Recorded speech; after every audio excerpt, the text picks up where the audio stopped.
हरे कृष्ण दंड प्रणम। गीता के अध्याय 3 के श्लोक संख्या 1 और 2 के बारे में हम विचार। ओम ज्ञानतिमिरान्धस्य ज्ञानाञ्जनशलाकया चक्षुरुन्मिलितं येन तस्मै श्रीगुरुवे नमो विष्णुपादाय कृष्णप्रेष्ठाय भूतले श्रीमते भक्तिवेदान्त स्वामिनिति नामिने। नमस्ते सारस्वते देवे गौरवाणी प्रचारणे निर्विशेषा शून्यवादी पाश्चात्य देशतारणे। जय श्री कृष्ण चैतन्य प्रभु नित्यानंद श्री अद्वैत गदाधर श्रीवासादि गौर भक्त। हरे कृष्ण कृष्ण कृष्ण हरे हरे, हरे राम राम राम। तीसरे अध्याय के श्लोक संख्या 1 में कहा गया, अर्जुन वाच जयसी चेत करुणस्तस्य मता बुद्धिर्जनार्दन तत्किं कर्मणि घोरे माम नियोजयसि केशव।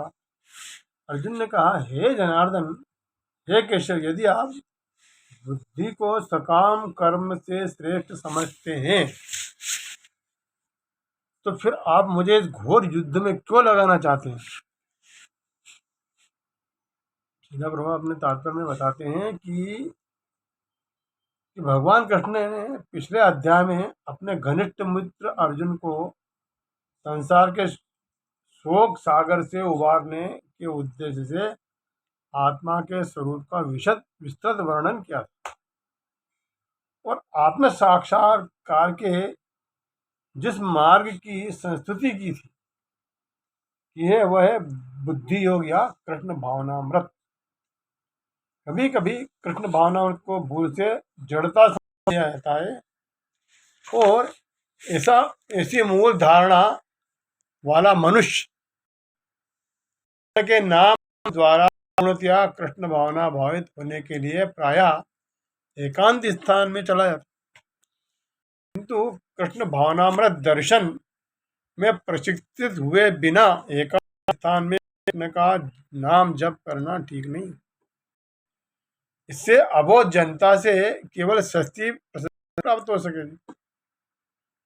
अर्जुन को भी कृष्ण भावनामृत बुद्धि हो ऐसा लगा मानो वह सभी जीवन से संन्यास लेकर एकांत में तपस्या करने के लिए जा। दूसरे शब्दों में वह अपना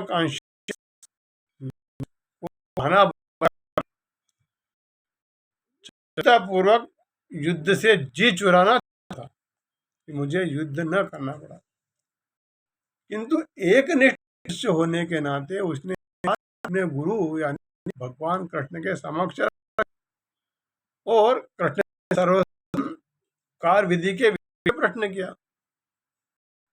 उत्तर में भगवान ने तृतीय अध्याय में कर्मयोग अर्थात कृष्ण कॉन्शियसनेस कर्म की विस्तृत व्याख्या की है। तो संख्या 2 में कहा गया है, व्यामिश्रेण शिव में तदेकम वद निश्चित्य येन श्रेयो माप्नुयाम। यानी आपके अनेकानेक उपदेशों से मेरी बुद्धि भ्रमित हो गई है। अतः कृष्ण जी, कृष्ण भगवान, हे कृष्ण, आप कृपा करके निश्चय पूर्वक मुझे बताए कि इनमें से मेरे लिए सर्वोत्तम श्रेयस्कर मार्ग क्या होगा।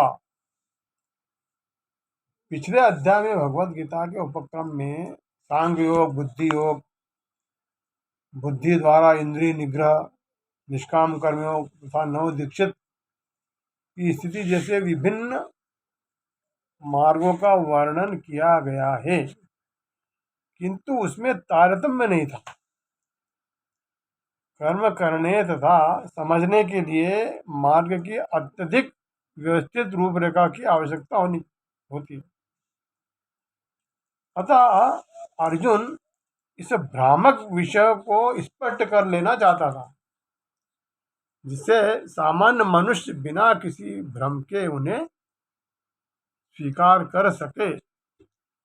यद्यपि श्री कृष्ण वाक् चातुर्य से अर्जुन को चकराना नहीं चाहते थे, किंतु अर्जुन ने यह नहीं समझ सका कि कृष्ण भावनामृत क्या है, जड़ता है या कि सक्रिय सेवा है। दूसरे शब्दों में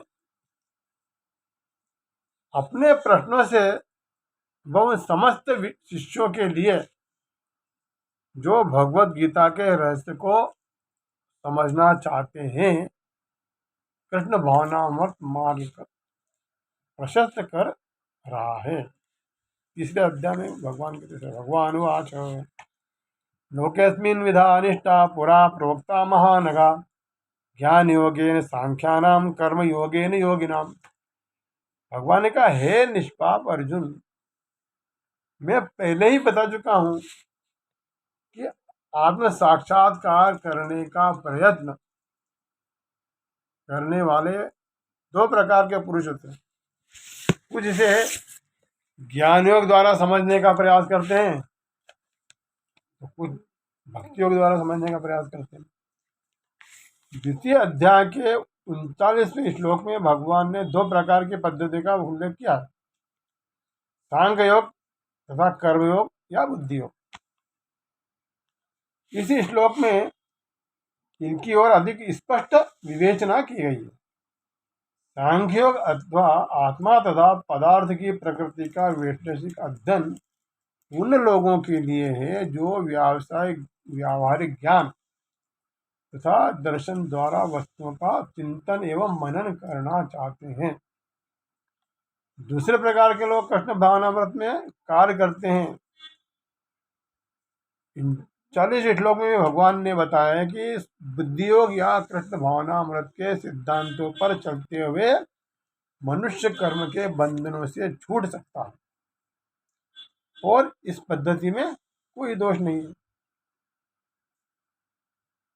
61 श्लोक में इसको और अधिक विस्तृत रूप से बताया गया है कि बुद्धि योग पूर्णतया परब्रह्म विशेष रूप में भगवान कृष्ण पर आश्रित हुए और इस प्रकार के से समस्त इंद्रियों का सरलता से